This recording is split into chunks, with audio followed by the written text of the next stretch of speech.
And I encourage men to just create better versions of themselves and to keep everything super local. Focus all of your efforts on the amplification of the individual that you are. Forget about what men need to do more of, what women need to do more of. Who are women and who are men? We're all just individuals. So that's the first thing. That first pitfall is thinking too large about the shifts that need to happen. Just work on yourself. Welcome to the Embodied Relationship Experience. My name is John Wineland. Today, I'm with a dear friend of mine, a man that I respect and love quite a bit. We've shared a lot of space together, been in men's groups together. You were in one of my first men's programs. I think it's about 10 years ago. I was going to say, how long ago do you think that was? I think it was longer than 10. Yeah, it was a while ago. But I'm here with Michael Holt, and we are going to be discussing the path and the pitfalls of the conscious man, quote unquote, conscious man. What that means from our experience. Michael is a men's coach who you spent lots of times taking men through masculine spiritual development. I'll let him kind of give a pitch on what he does, but I think he's one of the leaders in masculine spiritual practice and teaching men a path to, let's call it, become more conscious, rather than become more authentic. Even the word conscious is so packed. Right. It means different things to different people. And then I think a lot of guys, they catch wind of this word conscious and they try to stuff a square peg into a round hole. They sacrifice their authenticity so that they can be a conscious man. Where I need to do what a conscious man would do. And that's why we came up with this topic, pitfalls of the conscious man, because there's a lot of traps. Yeah, there's a lot of traps. First, just, tell us a little bit about what you do. I don't want to, kind of read from a bio. So give us the... Yeah, so I'm a men's work professional. I teach, I have a consulting practice where I work with individuals. I also teach online courses. My most popular course is the Masculine Vitality Program, MVP. And then I also teach residential men's retreats. And I guess I've entered a very long course of study through these past probably 20 years around meditation, spiritual development, holistic health, martial art, exercise, polarity and intimacy work. And I've just been able to kind of distill everything into my unique offering, which I call the Savage and Saint. Right on. Yeah, and one of the things that I've always loved about you, and one of the things that stands out about you, is that you are a man who becomes very masterful at multiple modalities. I know you're a very proficient martial artist. I know you've studied meditation for over a decade. I know that you and I kind of came through the David Data world for a while together, and you've done quite a bit of work on developing yourself and then offering that to men. So that's something that stands out, in a lot of men's work programs. There are men who, take a year or two of training, if that, and then start to teach other men. Right. And then an individual who learned from a guy who practiced for 6 months, and you practiced with him for 3 days, and now you're teaching what he taught you. It's just, I appreciate the compliment, and I do pride myself. I know I have a long ways to go. I wouldn't call myself a master in anything, but I'm engaged in the process of mastery, and I've been very fortunate to encounter teachers who, are masters in their chosen craft. And so I seek to emulate them. But yeah, that is something I do have beef with in the men's work world is, we talked about this a bit, and I guess now's the time to kind of try to flesh this analogy out of MMA. You mentioned that I'm a martial artist. So everyone knows that MMA is mixed martial arts, which is a combination of striking, grappling, submission wrestling. People who only train MMA aren't that good in striking, grappling, or submission wrestling. It's the individuals who have a background in striking, Muay Thai, for example. And then they blend that into mixed martial art. They become very dangerous. So I think what's missing for a lot of men in their approach to men's work is they don't have a foundational practice or approach or skill that becomes the lens that they see everything through. You just show up and you're trying to become a masterful lover.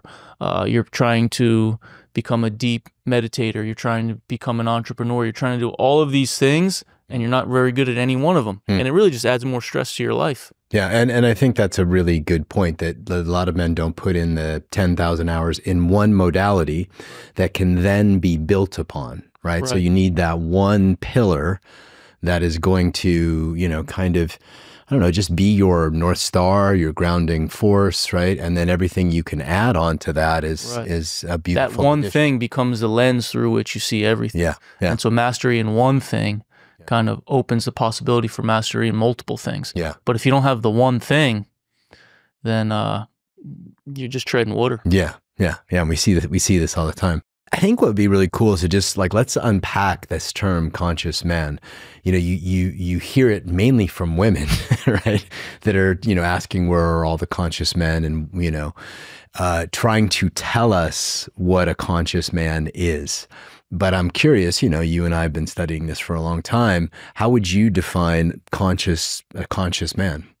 The first thing that comes to mind is a man who is aware of himself, meaning aware of his personal history, his blind spots, his unique traumas and closures, aware of his capacity or his tendency to maybe see things in a way that's not really the way things are. Right. And a man who has engaged the work to overcome a flawed perspective. Yeah, a man who is aware of himself. Yeah. It seems like you're talking about a man who is freeing himself from delusion. I mean, I don't think we're ever free from delusion completely, right? Those are the super enlightened masters, I think, that make that. But a man who is freeing himself from the delusion of his personality and his patterns, and aware of something greater than himself that could be or is the driving force of life itself, right? Yeah. You know? And maybe not even freeing himself, but aware when his patterns are active, and aware that in certain moments or chapters of life, the way you're seeing things is not the way things are. Yeah. The thing that your mind is telling you is true, or the course of action your mind is suggesting you take is not the most skillful course of action. Yeah. So it sounds simple, but it does require a heroic amount of introspection and work to not do the thing that you're telling yourself to do. Yeah. And so I would say that that's a good place to start with what is a conscious man. Yeah, I love that. It differentiates itself from this idea of someone who is embodying consciousness in the moment, right? Which I teach, which you teach, I think, in your workshops too, is this idea of like, okay, to feel consciousness, to feel the expanse of the field of awareness, let's call it, or however you want to describe consciousness as a meditator, and then to bring it through the body in a moment, that is something that we can learn in a day, a weekend, or, you know what I mean? Like, to be able to really do that. But that is different than bringing the kind of day-to-day, ruthless, meticulous reflection that you're talking about, that you get from other men, that you get from teachers, that you get from, you know, sort of a deep introspective, a therapist, a therapist. Sure. Yeah. So you're describing the path of insight and the path of skillful conduct, which are not the same path. And so I think due diligence is required for both. Because you can be a very skilled meditator with deep realization and be a fountain of wisdom, but you can still be a pretty fucked up person. And there's people out there. We know a lot of those people. Those people are almost, they're almost more common than the opposite. You can be in a relationship with a therapist and you can really understand your stuff and you can behave well, but you can have no recourse to a deeper kind of perceptual experience. So the path demands both. There's a quote that one of my teachers, Dustin DePerno, always says, I forgot who it's attributed to, but it's like conduct as fine as barley flour and insight as vast as the sky. And like one without the other isn't enough. I think that's a key point, right? That men who are striving to, you know, just for lack of a better term, become more conscious in the world, become more conscious in their relationships, become more conscious in their own way of living, have to sort of work in this dual path. And it's very enlivening to be in the embodiment piece, right? What did you call it? Insight. There's insight, but then there's the actual skillful conduct. Skillful conduct, right? So in my world, skillful conduct is embodiment, or working with sexual polarity, or moving energy, right? So it involves the body, right? Mm-hmm. What is the body doing in any given moment, and how skillfully are we navigating a moment with awareness of people around us, right? Sure. That I guess David, my teacher, would call that yogic, right? Like sort of the yogic capacity, right? But the insight piece requires so many different, at least in my experience, right? For me, it's the insight of recognizing that in any moment I can rest as the infinite expanse of awareness, mm-hmm. right? Any moment I can do that like that, right? Mm-hmm. But then there's the piece that you're talking about, which is trickier, which is like, as I navigate the minefields of my personality and ordinary life. Yes, in ordinary life and in relationships. We were talking about this earlier, like how the romantic relationship is like the battleground, but it's also just like spitting up material for us to work with. Yeah, it's like the magnet that goes over top the toys at the carnival. It just lifts them up. Yeah, it's going to lift up all your stuff. Good metaphor. Yeah. Yeah. So if we were going to sort of encapsulate this, it's like the way. Well, yeah, let's simplify it because a conscious man, like this is the theory that we're coming to, is paying due diligence to the path of insight, which we could describe as having recourse to a different perceptual experience around self and world. Yeah. A deeper perceptual experience. And also someone who is engaged in the practice or the path of behaving more skillfully by examining their unique traumas and blind spots and transcending them. Yeah. So let me just double click that for a second, because I think that's really important. How does one do that? I mean, there's a lot of different modalities, but let's just maybe dive into some of the modalities that you think are most potent for becoming more aware and gaining keener insight into behavior and what I would call the nature of reality. Yeah, I don't think, meditation, prayer, communion, stillness, time spent alone in nature, time spent in quiet. Yeah. That is the way to kind of relax the tension of the relative self and kind of merge with a deeper experience. What does one get? I mean, those are solo practices, right? How does one make the leap from being in that kind of solo, nourishing reflection to, bringing that into the world, right? Acting and moving in the world as a, conscious human. I think that the perceptual shifts or the insights that emerge through a solo practice become like a fragrance that just kind of waft around you when you re-engage, time spent with your partner or, pursuing your goals as an entrepreneur or whatever. Right. But it just kind of stays with you. And initially, early stages of, let's say, the practice of meditation, it's very black and white. This is my meditation period. I meditate for 30 minutes and then the bell rings and then I'm not meditating anymore. Now I'm, just... I have 3 points of focus. I have 7 points of focus. Practice is over now, and now I'm just... But Shinzen, one of my teachers, Shinzen Young, would always say that as the practice deepens through the years, there's a figure ground reversal where early stages, your meditation is something that occurs during the course of your day. Later stages, your day kind of unfolds in the container of an unbroken meditative experience. Right. I'm curious what that for you, I mean, I have my own experience of this. I'll speak to mine and then I'd love to hear yours. So for me, what that means to bring my meditation into the day, right? And into relating with people, even in this conversation we have right now, there's a part of me that is aware of awareness, right? As we're talking, I'm aware of the field of awareness. And in doing that, I'm trying to bring my meditation into the world, into this conversation. There's also ways, and I this is one of those incremental, improvements filled with failure and recommitment, because we forget and we forget and then we forget and then we forget.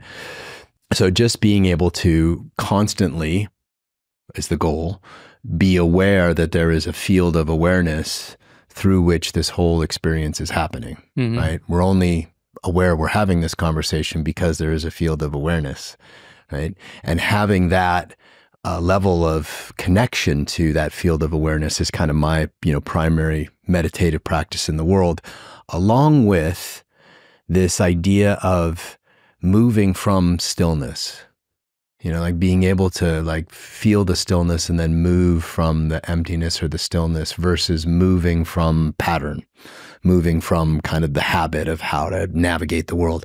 And I'm wondering how you would describe taking it off the mat and into the world.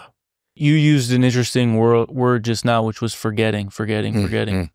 And so if you look at a little slice of a formal period of meditation practice, let's say for a given period of practice, you want to focus on the breath.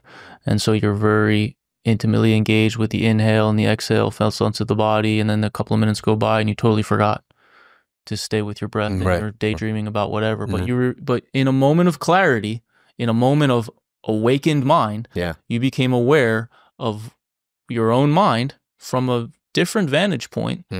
And from that vantage point, you were able to see that you'd lost the object of concentration. So you incline the mind back toward the object of concentration, and then you stay more intimately engaged for a period of time, and then you forget, and then you notice. And that phenomena plays out hundreds of thousands, if not millions of times, to the point where you forget less and you stabilize your attention. You become intentional with your attention during the formal period of practice. And then the meditation bell rings, and that muscle that you just built, that skill that you just cultivated, doesn't go away. It's like if you build muscle in the gym and you walk out of the gym, you're still strong. So you've built this capacity to be aware in the formal period of practice, aware of what you're thinking, aware of how your body feels, aware of where the tension is. And then as you engage the world, you're aware moment by moment of what you're thinking, what you're feeling, how you're occurring, how the way you're occurring is affecting the other people in the space, how the people in the space are occurring and what might be going on with them. And so it's just very natural. There's no effort required for how you bring it into your life. It just happens. It's an inescapable consequence of bringing some discipline to a daily practice. It will follow you outside of the practice. It becomes like this voracious beast that just needs to be fed all the time, and it just takes over, the unconscious habits that you have. I think that's real. I've written about this being, awareness being the quintessential masculine gift, right? Totally. And I would describe awareness as the tool of consciousness. If part of our path to becoming conscious, as men, let's say more conscious as men, because as you're describing, you and I both have many years on the cushion, right? And we still forget.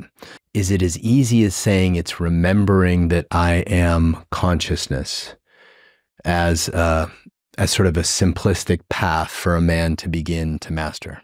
It is as easy as saying that through a formal practice, you access a vantage point. And then that vantage point becomes kind of an unbroken perspective on the unfolding of your own body, mind, and life situation that follows you off of the meditation cushion. Like I say this all the time. This stuff is so simple. It couldn't be more simple. That doesn't mean it's easy. It's actually very, very challenging. It's like the ultimate challenge. But do not underestimate the simplicity, the power, the transformational effects of doing something as simple as sitting still for 15 minutes a day and counting your breath. It will change your life in ways that you can't even imagine. It's awareness training, right? Because most of us, let's just talk about what's unconscious, right? What we do unconsciously, not just men, but all humans, right? We unconsciously attach to some thought form that takes us on a journey that then has all of this impact on our body and our nervous system, but we've unconsciously got on that train. Right. And so being able, what you're talking about as a path for men, and I really want this podcast to be like, all right, like I want guys who are just trying to figure out like what is men's work or what is, the evolution of men's spiritual practice. And just being able to start with training your awareness to be able to put it where you want to put it and not where it just sort of naturally gets dragged. It's the difference between living with a well-trained guard dog and a puppy that just shits all over the place, chews up the couches. And the only difference between those two dogs is one was trained and the other one wasn't. So a lot of the guys I work with, very busy guys, they say, well, I don't have time to train the puppy. Well then, expect piss on it. But if you train that thing, it will protect your house. It will fetch your slippers. It makes your life more joyful. Your own mind becomes a pleasant companion to exist with, rather than an enemy that you know is constantly creating problems where there are no problems. And so you mentioned like you want this podcast to be a simple entry point. That's what I built the Masculine Vitality Program for. I built the Masculine Vitality Program with the man in mind that this is everything I would want him to know before he and I were to work one-on-one. So I don't have to waste my time with all this. This is the foundational stuff that if you own it for a period of time, you know, 6 months every day, you'll be a different man by the end of it. And that stuff is so simple. But I've studied health, wellness for a long time. And the conclusion that you come through if you really dive into something is, oh my God, it's so simple. Again, not easy, but very simple. Yeah, no, I mean, we're really just talking about 20 or 30 minutes a day and then, you know, and then having awareness throughout the day. So how does one, like, let's say just some guy coming off the street and seeing this podcast, or more likely his, you know, feminine partner, you gave him this podcast, how would you, you know, instruct him to begin to train his awareness, become more conscious? The first step, and this is the first step that I teach in my work, is stabilize concentration. Concentration is a muscle that can be developed. When the muscle of concentration is well developed, it leads to performance excellence in all tasks. I mentioned earlier that the skills that you build in your formal practice of training your attention don't go away when the bell rings. So if we define concentration as the capacity to intentionally direct the mind to sit and stay where you want it to sit and stay, then that is a skill, that is a meta skill that will improve your performance in anything else that you do. So, and especially nowadays, 2024, there is an assault on the human attention span. I even notice it in myself, and I'm a meditator. But years ago, you know, I used to sit and read for forever.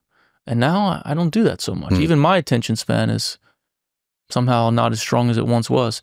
But if you don't have a practice in place to counterbalance, you know, that, then you're living at the mercy of, there's no intention attached to your attention. So how do you cultivate concentration? It's very simple. There's a lot of ways to do it. The way that I teach is breath counting. You just sit, close your eyes, you notice when you're breathing in, you notice when you're breathing out, and you internally count 1 to the inhale, 2 to the exhale. You do that up to number 8, and then you count back down to number 1. It's so simple. Someone might say, okay, no, don't, no, I don't have time for that. Give me the good stuff. But you cannot see the good stuff. The good stuff has nowhere to land in you until you have a concentrated mind. Once you access concentration, once you stabilize concentration, then, you know, you mentioned like earlier in this conversation, you can just kind of rest into awareness. And there's a lot of beautiful poetic things that you say or meditation teachers say. But if you don't teach someone how to concentrate, then those are just sounds. The analogy I always say, it's like taking somebody to the gym and saying, okay, in a nice soft voice, I'm going to tell you to put 4 plates on the barbell and then put it on your back and squat.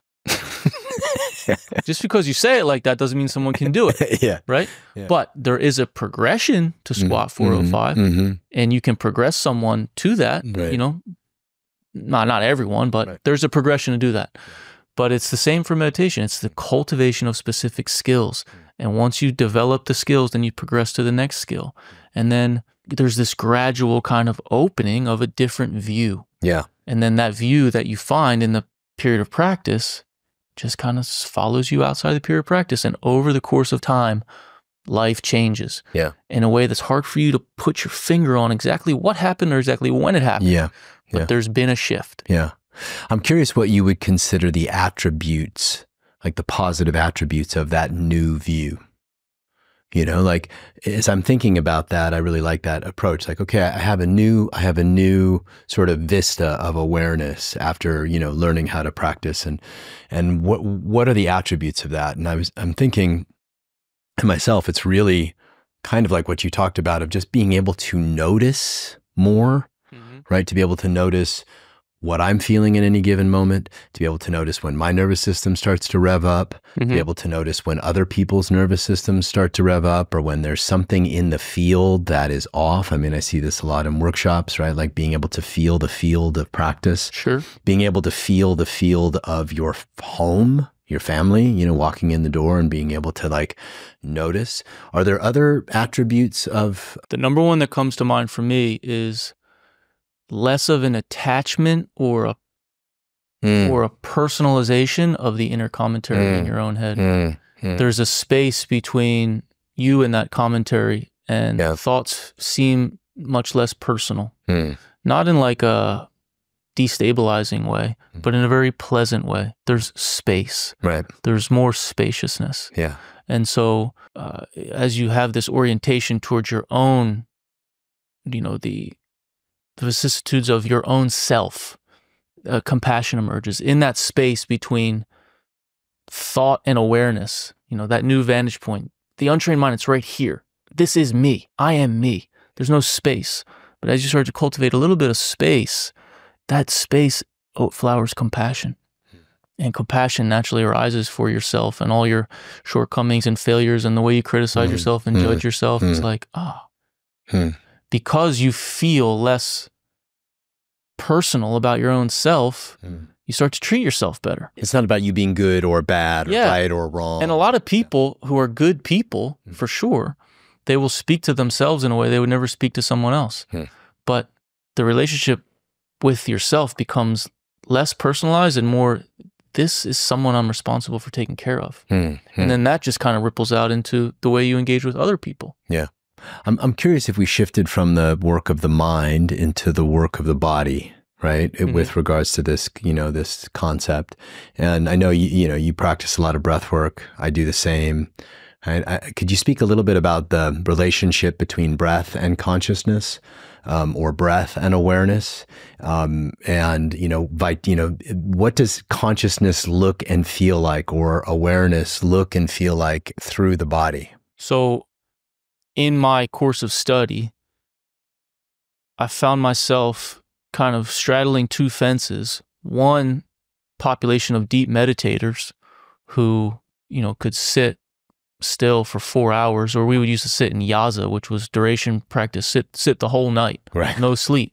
I don't want to disparage anybody, but my overall impression of that kind of community, for lack of a better word, is they weren't connected to the body. Yeah. And then I'm also a martial artist, and I'm in the gym, and I'm into breath work and cold exposure, and there's a bunch of like hyper macho rugged dudes who are fucking yoked, and like they're embodied, but they couldn't sit for 5 minutes. Yeah, exactly. And so there's a middle path there. I start to say, okay, both of these are critical, and they can actually kind of amplify each other. So in my view, the way you care for the body, the path of holistic well-being, actually, if your body is healthy, vital, and strong, it amplifies your capacity for insight on the pillow. That's a but good if way you're to not put it. taking good care of yourself, if you're not sleeping well, if you're eating the standard American diet, you don't have to be, you know, a bodybuilder or a fighter, but some degree of fitness and, you know, capability within your own flesh that will kind of amplify and intensify the insights that are available to you on the meditation cushion. As those insights land about more kind of deeper perspective and the truth about self, world, body, breath, those insights kind of catalyze you to take better care of yourself. The better care you take of yourself, the more insights flower on the formal period of practice, and now you're in a positive feedback loop of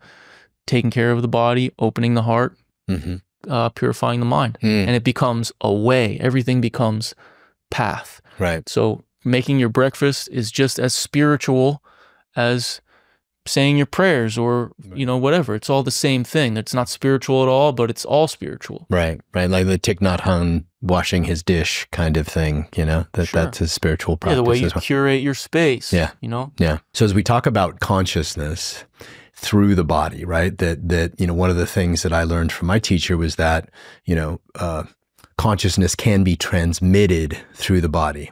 love can be transmitted through the body, like all kinds of other various attributes, devotion, desire, like all of these things the body literally becomes a transmitter, an amplifier for those things. And part of the yogic training, at least in my tradition, is how to, connect to those deeper, more expansive attributes of the natural world and then bring them through the body as a way of creating intimacy and depth. And if I'm trying to become, and I think we should probably just say a more conscious man, right? There is no man, there is no conscious man, right? I mean, this idea, this projection that I see all the time on Instagram about, the conscious man does this and the conscious man does that. I mean, this is, even the most conscious men I know are still, stepping on their dicks you know what I mean? Like in all kinds of ways, they're just aware they're stepping on their dicks, and so this is like sort of to knock out this idea for the women watching, like there is no conscious man. Like we're becoming more, we're remembering more and more, and then we're finding ways to bring that remembrance into the spaces that we work with. Sure. I'm curious how you would really, instruct a man to, just really train his body to be able to feel. Because I imagine you think the same way, which is that there's the mind's awareness, right? And then there's a body awareness that is often different. Right? There's a body you can train your body to feel what's behind you. It's not so much your mind. You can train the front of your body to feel the micro movements or fluctuations in another. It's not necessarily your mind. So I'm curious how you approach that about the consciousness of the body or the awareness of the body and the awareness of the mind. Or I don't make any distinction. Same thing. I don't think that anyone can point to where the mind stops and the body starts. It's all awareness. And the whole... I guess it would just have less thought. Right. Right. I think there's awareness of thought and there's awareness of sensation, but it's all just awareness. Yeah. Gotcha. And I would say that the more you can... Most people, most men, you might say, who don't engage a formal practice on the daily, we spend most of our attentional resources from the neck up. Yeah. We're just kind of floating heads. AKA living in your head. Yeah. Floating heads. Just the volume on the internal commentary is so loud, and it's so the illusion that that's who you are and that's all you are is so dense that there's no real sensitivity or capacity to go from the neck down and just to feel your body, where emotions play out and where latent capacities that we're all born with, if we just nourish them, like intuition or different voyances, just kind of live in the body. So the way to bring them more online, the way to amplify consciousness is through lifestyle practices, like the simple stuff that I mentioned a moment ago. Sleep, eat real food, drink clean water, move your body in a way that feels good to you, take deep breaths, engage a formal breath practice on the daily. Breathing really deeply turns up the volume on the felt sense of the body. It turns the volume down on internal commentary. And then you just have a moment where wow, I really feel. Yeah. You can really feel your body. And the mind gets spacious. Sure. And still, there's kind of there's an expansive. So the analogy that I say in my work is when you take better care of your body through governing yourself more intelligently on a daily basis, and you do the mundane things that people in our culture don't do because as a culture, we're not very well. The analogy is like, okay, imagine a man who's in a relationship, let's say he's married, and his wife feels his love and support. He's a good man. There's steaks in the freezer. He shows up for her. She trusts him. He takes good care of her. And he says to her, my love, next weekend, I'm going on a camping trip. I need to replenish myself. I will be back Tuesday morning. She'll say, I'll miss you, but I love you. I'll miss you. Go. Okay. So he's allowed to go. allowed to go. Yeah. Now imagine a marriage where the guy is not showing up, he's not taking care of himself, she doesn't trust him, he's stressing her out all the time, and he's just not they're not solid. And he says, "Hey babe, I gotta get out of here. This whole house situation is freaking me out. I gotta get out." She's gonna say, "The fuck you are? Yeah. Where the hell are you going? You're not going anywhere." The woman in that example is the body. Yeah. If you take good care of your body, it will let your consciousness kind of expand out past your body. The body feels safe enough, everything is well ordered, well maintained, well taken care of. Now consciousness can start to deepen and just kind of spread out beyond its typical confines, and you can have a peak experience. But if you're not taking good care of your body, then you're going to be stuck here. Yeah. So take good care of that thing, because it will amplify your experience. Yeah, I think that's great. If you're taking care of your body, and we're not just talking about being in the gym or your VO2 it's max. Not fitness. Yeah, we're not talking about fitness. Yeah, that's part of it, and there's obviously nothing wrong with it, of course. Yeah. But it's not. It's vitality is not fitness. It's the nervous system needs to be trained just as I can show you a guy. Sorry to cut you off, but I can show you a guy who's super fit. Yeah. But he's twacked out on pre-workout supplements, or he's juicing, or he's like he's got a compulsion around if he misses a day at the gym. You can be fit and not well. Yeah. You can be well and not super fit. Yeah. But you can also be both. Yeah, exactly. You can also be both. So I think we talked about this last night and again this morning, this idea of what are the, there's a lot of dogma, let's call it, about, consciousness and the masculine, right? And the masculine's role as being the conscious pole in a relationship, et cetera, et cetera. A lot of this was, brought forth by David Data, and, and I think a lot of it's been misinterpreted or misapplied. I do believe that there are misconceptions about how to, work with, consciousness in relationship, and how to relate to the world or relate to a lover or a partner, and to yourself. Or to yourself, yeah. And so I'm curious, what are the big pitfalls you see, for a man as he tries to become more conscious, more aware of his patterns, for example, or his reactivity, for example, or his, mental chatter? And what do you see guys, tripping up? Well, language, I think, gets very confusing. Like you just mentioned, consciousness for the masculine. Like, what does that really mean? Those words really matter. So I think that can be the first pitfall, because what you're talking about might not be what they're hearing. Yeah. Or, a lot of the words that we use, enlightenment or liberation or consciousness or awareness, all of those words means different things to different people. And clarity around terms is critical. And I think a lack of clarity around terms is the first pitfall. Yeah. So I like to simplify. And I encourage men to just create better versions of themselves and to keep everything super local.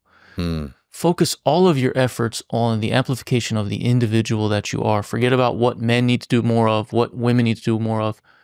Who are women and who are men? We're all just individuals. So that's the first thing that first pitfall is thinking too large about the shifts that need to happen. Just work on yourself. I would call that a moment by moment, reflection, right? That there's a moment by moment by moment by moment choice that we make to be aware of, as you say, like ourself, our personality, our body, our truth, right? And I think that there's oftentimes men will get lost in a future. They'll be traversing into a future moment, forgetting about what's my best practice in the current moment. Sure. Yeah. That's a good point. Another pitfall, I would say, maybe in the men's work world, there's two tracks or two themes that you see if you look out into the space that I've seen. One is like this idea of self-improvement that is sadistic. Like it involves beating yourself up. Yeah. Like you are weak, or kill your inner bitch. You have to be, that self-improvement needs to be a hard, relentless slog forever because you're a piece of shit. Yeah. And then, you get these like fake wannabe Navy SEAL drill instructors. Right. I've seen clips of guys like doing push-ups in a riverbed. They look like they're accountants, and there's people yelling at them, and I'm just like, I don't know about. Why? Yeah. And then there's another pitfall that's maybe too soft, too permissive of your own shortcomings. Yeah. There's a lack of like, sometimes you do just got to give yourself a swift kick in the ass and get moving. Yeah. So there's the too hard pitfall and the too soft pitfall. There's something in the middle there. That's what I call savage and saint, which is a way of kind of relating to yourself, because sometimes love is firm and sometimes it's very disciplined, and sometimes it means doing the thing that you'd rather not do, but not all the time. Yeah. And sometimes it's very soft and very gentle, and it's very, okay, you just need to be allowed to have an off day or an off moment, or you need to not hold it so tightly. An off month. Yeah, sure. But not all the time. Yeah. So those two pitfalls I would identify too. Yeah. I also think there's sort of a striving for an identity that I see in a lot of men. Sure. I was certainly guilty of this early on in my work of like, there's some value that I'm going to get by being more embodied, by being more conscious, by being more able to polarize a feminine partner. There's a value piece that I'm striving for, which I think is where a lot of guys get lost in, and really being authentic, as you said at the beginning, right? To try to strive to have this identity of consciousness, when really you're just a dude. I'm just a dude. I know you're just a dude. We're just here like doing our best. Yeah, it becomes a personality trait. Yeah. Being a conscious man is like a outfit that you wear. Yeah. Right. Yeah, that's definitely a pitfall. That's spiritual materialism. Yeah. That's like an ego identification with being a spiritual dude. I like that. Let's talk about the ego. Right? Let's talk about how the ego sort of jumps on top of this, approach to become more conscious. I'm sure you have a lot of sincere men who step into practice and step into your work. I do in my work, and somewhere along the line, ego starts to sort of diminish their capacity or derail them, or, and I certainly have had this experience myself. So how would you describe? Or if the work is really meant to kind of pierce through that very thin veil that you are your identity. Yeah. A little sneaky phenomenon can happen where you start to identify with the work that you're engaging to pierce through your identity. Yeah. So rather than becoming really free of any kind of constructs around yourself, you add another layer, which is a spiritual man. Right, spiritual man. Right. Yeah. And then you start to wear what a spiritual man would wear. Or if you're at dinner, you're internally kind of like, well, wait, what would I say if I was spiritual? Or what would the spiritual thing be to say? There's nothing that makes me want to jump out of my skin more than some kind of social event that's pseudo-social, pseudo-spiritual. Yeah. And everybody's like... it happen all the time. Looking at each other in the eyes a little too long. I don't want to look away first because that wouldn't be spiritual. But everyone's like, it's... Yeah. I almost prefer just hanging around and not with people who don't have any kind of practice at all. Yeah. Let's just be human. Yeah. We were talking about this last night, and I think it's a pitfall a lot of men fall into, which is this good, bad, right? Really thinking about the way the ego needs to label everything. And I've been doing this sort of reflective practice where I try to get to very deep truths. I think the one I got to last night with you is that I'm addicted to relational chaos, right? And then my next statement is, and that's no problem. Yeah. Right. And that's the way that I both acknowledge, the one in me who was raised in a chaotic home, right? And still sort of seek some of that in my relating, but I'm also aware that it doesn't mean I'm good or bad. Right. Right. It's an acknowledgement of truth. Sure. And I think that's something that I would like to see more of in men's work, that men just really get to a place of acknowledging the deepest truths without, I know you see this, trying to get somewhere, right? Without trying to get to the place where they're going to be safe, or they're never going to be left, or they're going to be appreciated, or they're going to, and actually accepting the deepest truth without needing it to be any different is the only way to evolve beyond it. Yeah. But as long as you're striving, it's got hooks in you. Now, you said something that's very good, very profound, which is, you have this epiphany about yourself, and that's okay. That tracks very well with the way I carry this work, and what I've come to realize in my own life is the whole path is about nothing more than making friends with yourself. Really making friends with yourself, like authentically. Yeah. So imagine that you were to confide this epiphany about yourself in a friend. Say, yeah, I have this, I've realized that I have this need to, how did you say it? I need chaos in a relationship. And your friend said, you do. Man, that's fucked up. Yeah. You got to fix that. Yeah. What the fuck? Yeah. What's wrong with you? Yeah. Where did that come from? No, a good friend would just be like, yeah. Yeah, I've seen it. I've tried to tell you. Right. But it's really just about, and it sounds, there's part of me, a very real part of me that, and for years, I need this to be challenging. I need this to be a fire that I got to burn in. I need this, I need to fucking fast for 7 days. I need to go on a retreat, and I'm going to not talk for 2 weeks. I'm not going to eat. I'm going to fucking go for it. This has to be hardcore. Yeah. It's not. Yeah. It's just making friends with yourself. Yeah. Like really making friends with yourself. And I would say making friends with reality. Right? Like, exactly. Yeah, like the reality of who I am, the reality of, Well, the deeper practice gets, the more your concept of self shifts. Yeah. So your concept of self becomes reality. Yeah. Yeah. And you just make peace with the way things are. Yeah. Which is, right, if I'm going to jump into David's work, the quintessential masculine gift is to be a yes to what is. Right.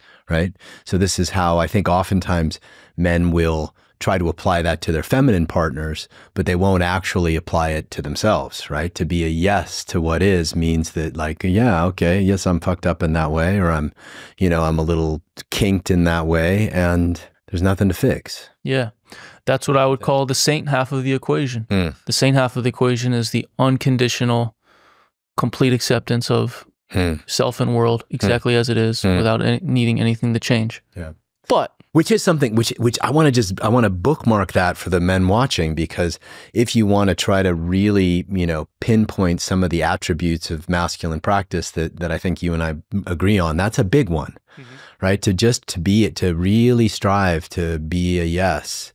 That's the big one. That is the big one. I mean, I remember with Claire, you knew my daughter, right? And, and I remember like that practice of having to be a yes to her life. It's one of the deepest spiritual practices that I've had to do. Without question. Yeah, yeah. But it's just as difficult when I'm looking at my own shit. Yeah, maybe even more so. Yeah, it is. Yeah. It is. So we labor under this delusion that there's something fundamentally flawed about ourselves that we need to change. Yeah. And then we ambitiously engage this spiritual path so that we can change the thing. Yeah. And as long as that's your operating system, then the thing can change, but something new will come up in its place that you need to shift. Yeah. So that's why it's the savage and saint. Savage is, okay, identify something that's important to you, identify a quality that you want to bring more into the world, and then work tirelessly, relentlessly, overcome all obstacles and bring it into the world. But you got to counterbalance that ambition with that deep yes that you were talking about. Yeah. And when you can do both of those things well, you just kind of live in the middle of tension and relaxation. And you'll find yourself in moments where the most skillful course of action is to fight for what I want in this moment. Right. And then in the next moment, it's just to totally give up. Yeah. Yeah. But let it be. It's agility between the two. Yeah. And I think that if we're going to bring it back to the pitfalls, another pitfall in the work is a man gravitates to one or the other, but not both. Yeah. I think that's a big problem that I see in men's work. I see a lot of programs out there where guys are, pounding on their chest and warrioring up and really making it about, either fighting each other or, conquering themselves or pushing themselves through hard feats. Yeah. Yeah. I mean, edge work, edge work is a way to strengthen the nervous system, but it's not a way. It's not the whole way. No. Yeah. It's half of it. Yeah. It's an important part of the equation. I'm not talking, we'll do all of those kind of things on my retreat. Yeah. And they're valuable. Yeah. It's very valuable to cultivate a relentless discipline and to have the capacity to not give up. Yeah. But it becomes a tension that can just totally lock you up. Yeah. How many guys, I'm wondering, that come to your programs? I mean, I know I see this, like the men come to my work, probably the way I came in with David, which is I need to fix something, something's not working in my life and I need to fix it. And this sort of modality looks like it's got some, some information for me. And so, let's just assume that most men who are coming into men's work are going to come in with that belief, like there's something wrong with me I need to fix. There's something I don't know I need to learn. There's something I'm not getting. And then helping them transition from that impulse, which is actually good because it gets them on the path, I think, but transitioning from that to a more relaxed and self-aware and self-loving approach. I would say half of the guys basically who come into the work come from the place of I'm fundamentally flawed or I'm deeply wounded and I just can't function at the level that I would wish that I could. And the other half is individuals who are functioning very highly and they're still unhappy. Yeah, they're crushing it. Yeah. But they through their ambition and their achievements, they've gleaned the precious insight that at the end of the day, it's pretty empty. Yeah. So those are the two populations that come to a deep inquiry. Is people who are really, really struggling and people who are really, really winning. And the path forward for both of those populations is the same. So that's why it works. You don't see a lot of guys who are lukewarm about life, not suffering too much, but not too joyful, like not too successful, but not a failure. Without the perfect amount of either pain or success, then there's no catalyst for a deep dive. Well, and usually that pain comes in the form of love. Right? Something like I just noticed, I don't know if you see this too, but I notice a lot of men who are unable to meet their feminine partner's demands for whatever, right? Or a breakup or something like that.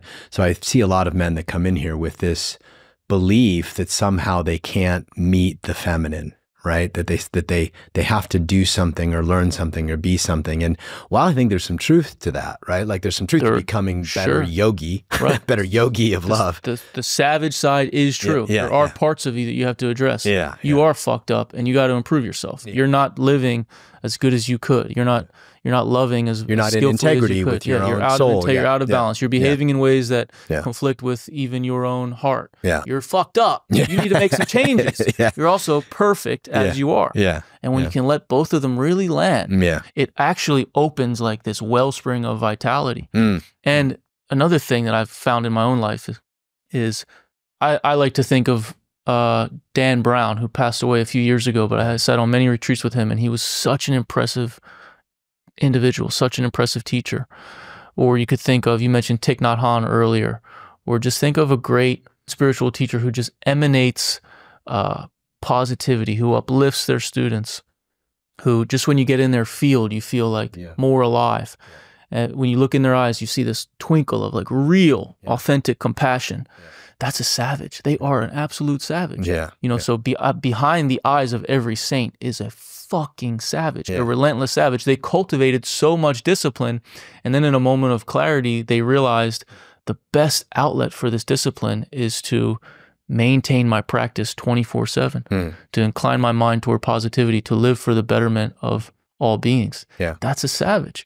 Savage isn't it's not a big muscle bound, black belt. I love the contradictions that we're outlining here, right? Because it's such a paradox, the savage and saint like you teach, but this idea that yes, you are probably not working hard enough to train your nervous system, your body, and your mind in order to be the highest expression of consciousness and love. Probably 99.9% of the population, if not more, live in that way. So yes, you're fucked up. There's work to do. We and others know exactly how to get you there. And that second piece of, and it's not going to get you anywhere. Then right here. It's only going to get you here. So like I said earlier, the path is about making friends with yourself. As the work deepens, your perception of self shifts. And so let's say yourself is the present moment. So make friends with the present moment. That's the work. Because you can engage all of the self-improvement tricks. But if you haven't made friends with the present moment, then at some future point when you've solved all of your current problems, you'll create new problems because you can't be here. It's such an interesting thing that I see in men's work circles, right? I mean, one of my, and I'd like to, maybe we can spend the last few minutes just really kind of sniping at men's work, right? And look, there's a lot of really beautiful men's work out there from guys who've done decades of study, right?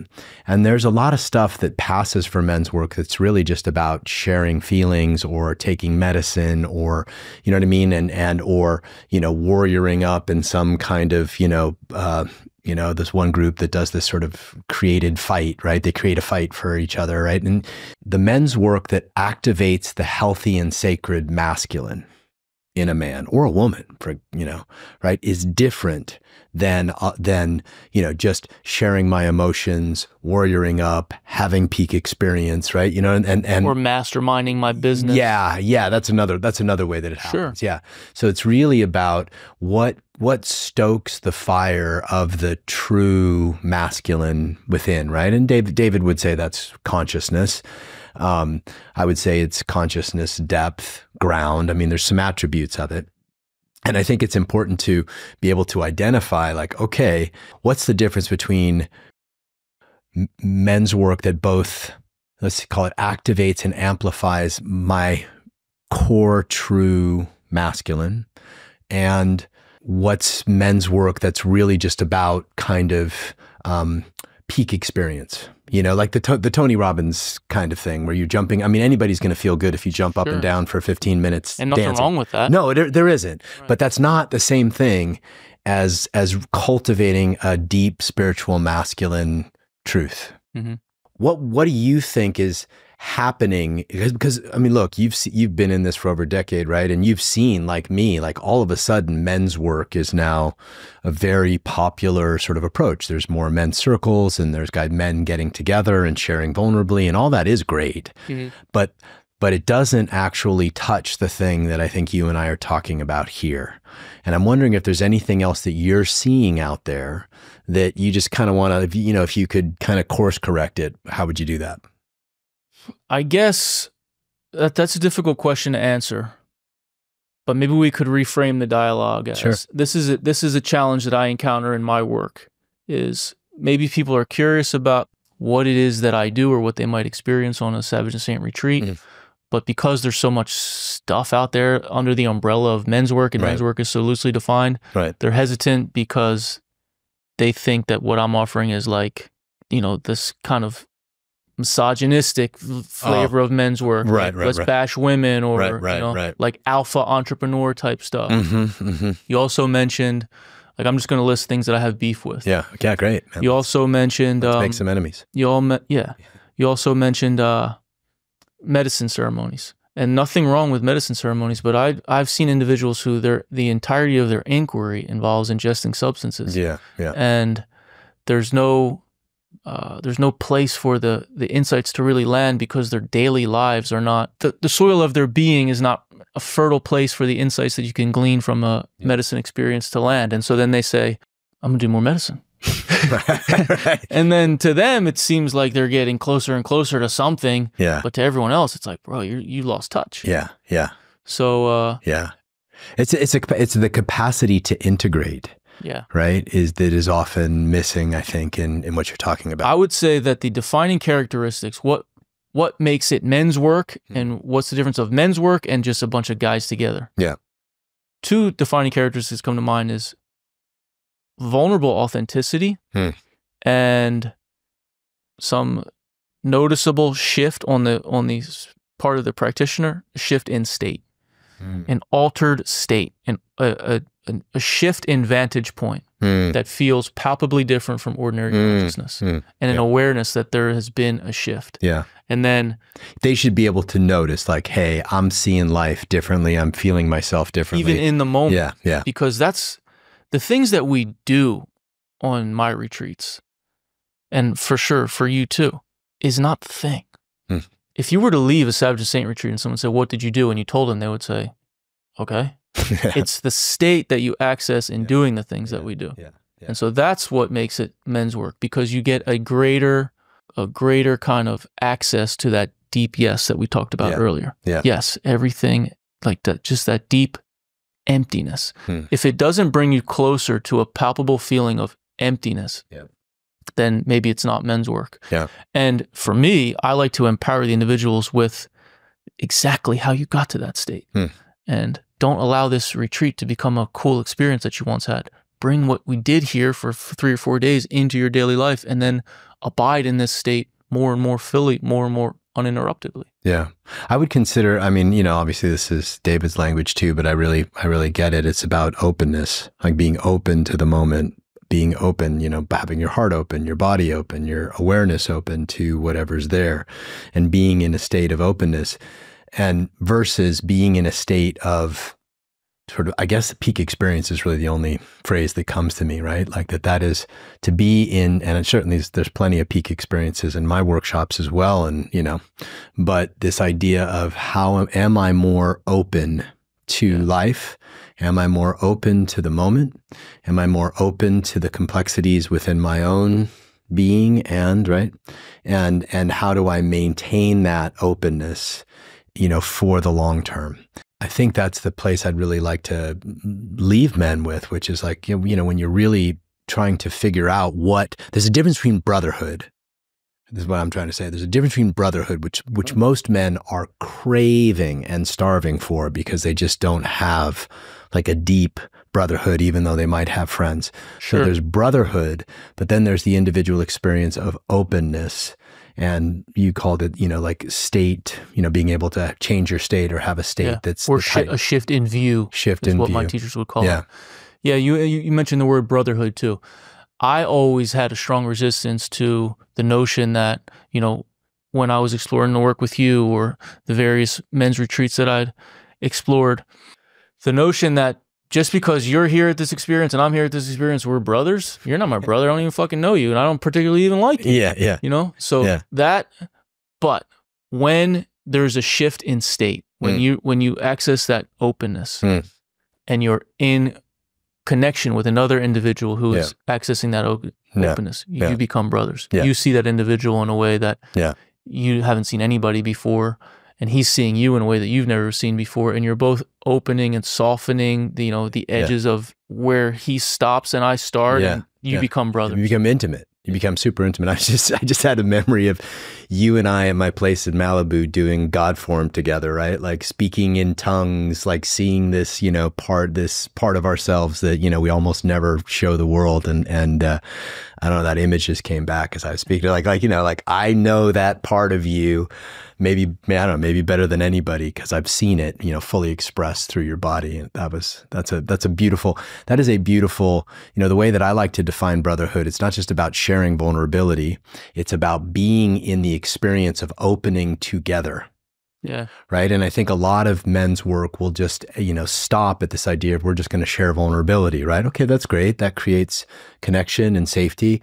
But the deep brotherhood, the deep experience of brotherhood means that you and I are witnessing each other expand and open in a way that we never would in the real world. In a way that's not comfortable for either one of us. Yeah, exactly. Right. Exactly. Yeah. So that's, earlier I said there's the alpha entrepreneur, fake Navy SEALs making dudes do push-ups. You're too far on the savage side of things. Like, what's the point? Yeah. And then just sit around like a men's therapy circle and wail about our problems. If it stops there, then you're too far on the saint side of things. What's the point? Yeah. But good men's work, transformational men's work, kind of work that actually changes you, is in the middle. Yeah, I love it.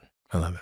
All right, man. What a cool conversation. I'm so glad you came and were able to do this. And I hope, you know, this was definitely like a men's work nerd out session. Yeah. But I wonder if anyone's going to know what we were talking about. You know, we might lose it. You know, the women might tune out, you know, halfway through, but you know, hopefully this reaches some men and what we said, and you know, this is just our experience. You know, there's nothing wrong with the other programs and modalities out there, but just as we've been watching men, I can say that as I've been watching men, seems like you're in the same boat. You know, there are certain paths that they take that are supposed to bring them to consciousness, that they believe will bring them to a more conscious way of living, but it actually doesn't. Right. And so, you know, part of my work here is to be like, all right, here's someone, you know, that I've seen actually kind of take the path and become more aware and more conscious, and you had to work your fucking ass off for it, man. Still going, man. The work is never finished. Yeah, so right. It's me too. Keep improving relentlessly, but also take it easy on yourself along the journey. That's the track I'm on. Yeah, again, the thing we got to last night, where there is no problem to fix. Right. You know what I mean? Like, you're a good man. You know, if you're signing up to do any kind of self-improvement, but especially to join a men's circle or a men's program, chances are you're a good man. There's no problem to fix. It's just about expanding capacity and becoming more capable and more available to the world. Totally. Yeah. All right. So as we close up, I'm sure there are people that are going to want to get in touch with you. I'm sure there are men that are going to want to find you. How do they do that? The best thing that an individual can do who's curious about my work and wants to learn more is go to my website, savageandsaint.com, and you'll see an option to sign up for a 2-week email course that I put a lot of heart, smart, and art into. And so it's totally free. Over the course of 2 weeks, you'll get an email every other day about a specific practice or area of inquiry. And my expectation is that if you actually follow the instructions and complete the course with rigor, you'll have some pretty profound insights. The course will also give you an idea as to how you feel about my approach. What, do you think that you and I would vibe? Do you want to get down with the Savage and Saint Collective? So that would be the best thing to do. And then, I'm on Instagram, Savage and Saint. I have a retreat coming up in March. But if you go to the website, it's got all that. It'll have all right on. Beautiful, man.